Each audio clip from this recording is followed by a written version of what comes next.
We know how good Albert's been this season, but 3 different players scored today. How important is it when everyone gets involved? Yeah, I mean, he held balls, he caused problems. You know, I think we're starting to play through the midfield more consistently. So we're going to get more guys with chances. I mean, we're more fluid right now, and you can see it coming. Obviously, tonight we get the 4 goals, which will help.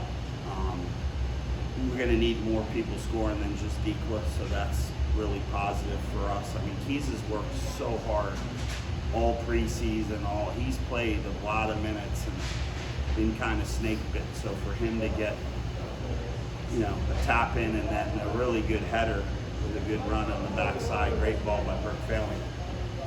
For us, I mean, this is what it's about. It's about, the movement, and multiple guys can hurt you. And, Kenny gets an assist, Danny Griffin scores, Robbie comes in and looks good, Mertz, and that's how you unbalance teams, when you have good movement and multiple players that can hurt you.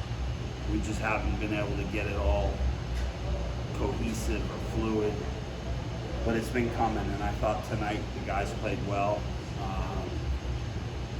It's a good win to go into the Columbus game. Yeah.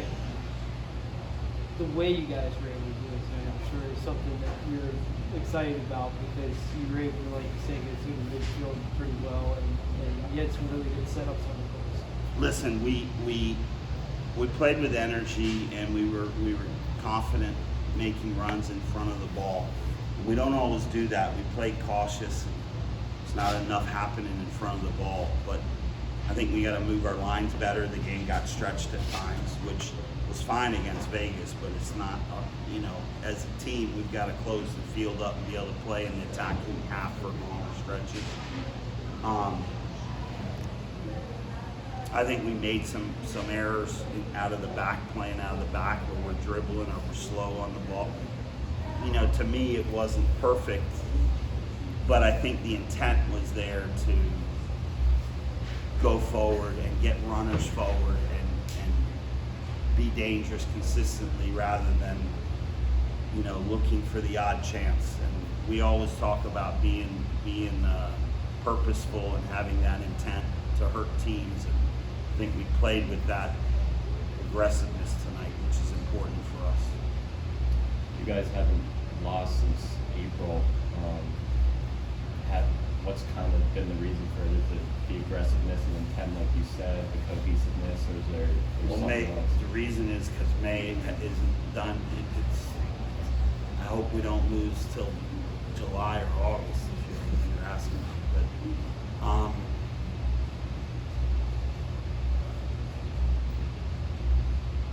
But okay, we've played 11 games. We've lost 2. We've only won 4. But we all know that right now we should be sitting on 7 or 8 wins. We've dropped some games late with late goals. Unfortunately, we did that again tonight. I think we've got to be able to, if we're playing in the attacking half the last 20 minutes of the game, that goal never happens. But we're sitting back and they're getting corners and set pieces, and something bad's going to happen. To me, it's frustrating to give up the shutout, but I think we know we've underperformed points-wise, but we're getting better. And this group does not take a day off of training. They work. You can push them. They do their recovery. They show up on the days where, we once a week will say, come in, get the work you need. And we have guys coming and getting extra treatment, doing the lifting, getting extra reps, whether it's crossing, shooting, and we're pretty much every guy showing up.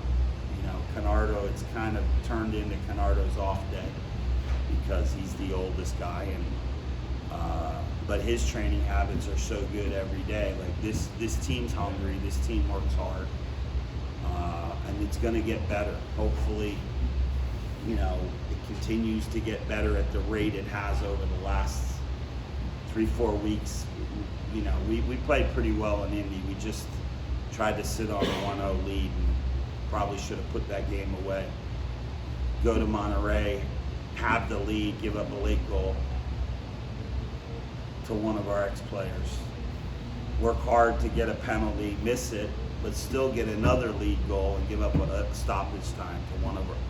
Just was a bad mojo night. But those 2 games we played well, and it was not a surprise to me that we played well even with a changed lineup in New England. Now, I thought they were flat on the night, but they had experienced guys. They had a quality team that would not be easy to beat in any occasion, and we played well on the night, and some guys stepped up. Obviously, that was a massive night, and it showed the other night against Birmingham. We were winning, had a perfectly good goal, called back, and found another winning goal. Like, the reality is it's coming. And tonight, obviously, things went our way. No disrespect to Vegas, because they've had some good results on the road already and have been really tough. Coming in tonight, they had played 6 road games and tied 5 of them. So that's how we framed it to our team, that they pretty much take points from the home team every game. We need to be ready. And what momentum do we want going into Columbus? So I think this is a good night to build on, where I think we got everyone out of there healthy, and we can focus now on Columbus. Speaking to that, Columbus presents a huge challenge. Lucas Celarrayan, the Argentine superstar. Have you thought about how you're going to contain him? Are you going to try to double team him? And just, Coach, if you could just give us an overall scouting report on the Columbus Crew. I think the biggest influence there is their technical quality. Coach is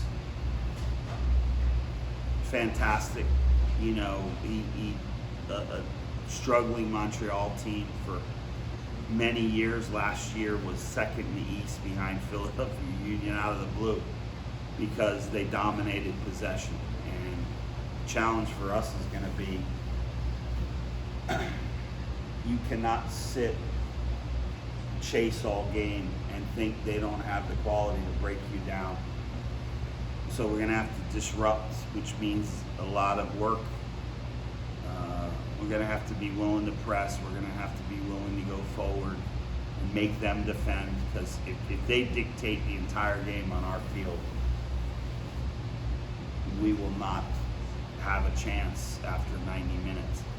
If we're able to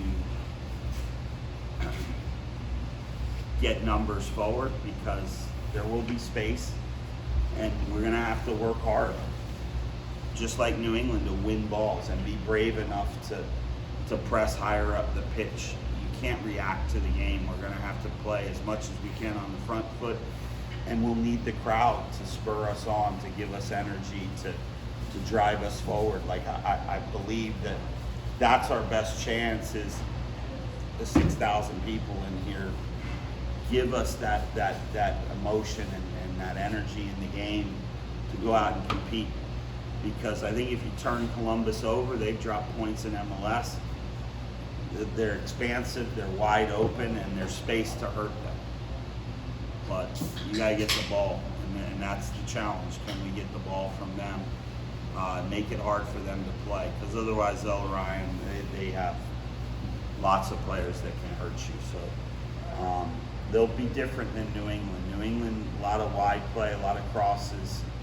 They went with 2 big forwards on the night. We banged with them, and they weren't playing through our lines. Columbus is going to pick you apart, and they're going to make you run over here, and then pop, and it's over here, and you're going to do that a lot. So we've got to be committed to,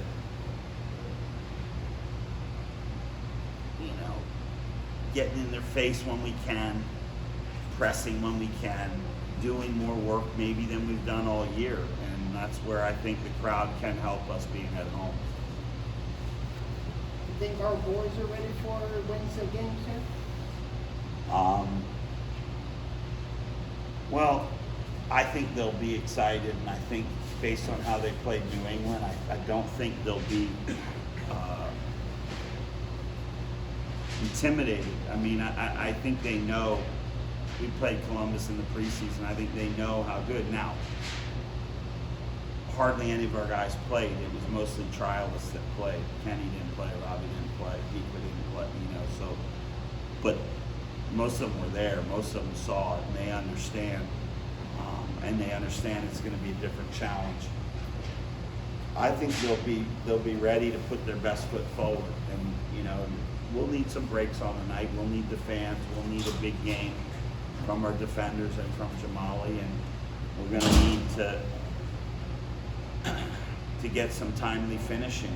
It's not but I believe there will be opportunities for us. We have to take them, and we're pretty good at making it hard for teams. I mean, I don't expect us to be a walkover, and we'll see who they play, but I think we got our guys through this game with saving some legs, changing some guys didn't even play tonight that will feature in the next game. So I think they'll have the energy, and right now we're all in on Wednesday. Obviously we have a Sunday game against Loudon after that, but it's important to take care of this game, and we told the guys we're not going to look at it 3. A lot of times we look at all 3, but handle tonight, and we'll just focus on Columbus, and then we'll deal with Loudon when we get to Loudon. So right now all of our focus is on Columbus. Is there a difference when you're preparing mentally for an MLS team, or is it just business? It's tough to, it's tough even for an experienced player to, we work hard. I mean, we put demands on our guys every day. Speed of play, technical quality, composure, awareness, decision making, all these things.